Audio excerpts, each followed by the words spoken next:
we affirm, like the Calvinist, we affirm exhaustive predestination. Like, I don't run from that word, predestination. That's a biblical word.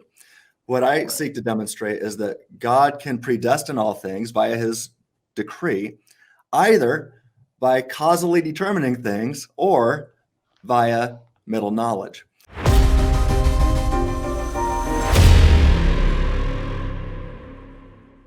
Let's see. So Bill said Molinism helps primarily with moral evil.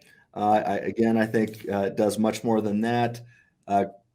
Then White said something about micromanaging, that both views are micromanaging. What would you have to say in response to that?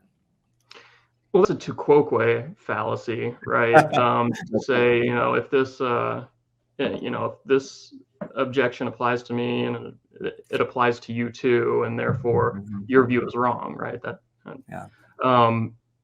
So he hasn't shown, though, that the micromanaging on the Molinist side is theologically or philosophically problematic. I think that's kind of prejudicial language, that language of micromanaging. We usually think of that as a bad way. But in the case of God, who is supposed to be sovereign over all things, who is supposed to know the end from the beginning, right? If he's not, quote unquote, micromanaging, then there's something wrong. And I think Molinism offers, like Dr. Craig said, that model where divine sovereignty and middle knowledge and human freedom can all be put together in a way where God can meticulously arrange all of history, but also incorporate the free choice of creatures. And therefore, he is completely providential, completely sovereign. He has providence over all things, down to the smallest subatomic particle. There's nothing out of his control.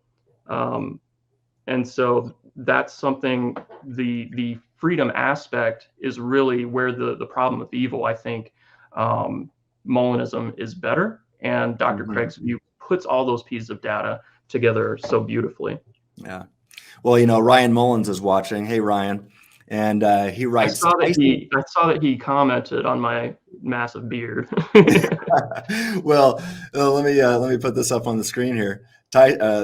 Ryan says Tyson is right. Well, that's got to make you feel good right there when Ryan agrees with you, because this guy is a brilliant theologian and philosopher himself. But he says there have been several papers written on how Molinism can be consistent with the general providence and need not affirm a meticulous providence. And amen to that. Not only have there been papers written, I got a book on it, which demonstrates that, we affirm, like the Calvinist, we affirm exhaustive predestination. Like, I don't run from that word, predestination. That's a biblical word. What I seek to demonstrate is that God can predestine all things via his decree, either by causally determining things or via middle knowledge. Causal determinism violates or does violence to the will of the creature.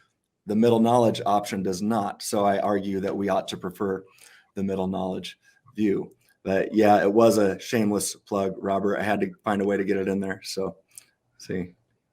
Sorry. Okay. Yeah, and it's important there to distinguish between predestination and determinism. Right? Yeah. Amen. Predestination is not a causal account necessarily. Determinism is a causal account of things. Yeah. And so we have to distinguish between the two if we're going to be talking clearly about the subject. Exactly.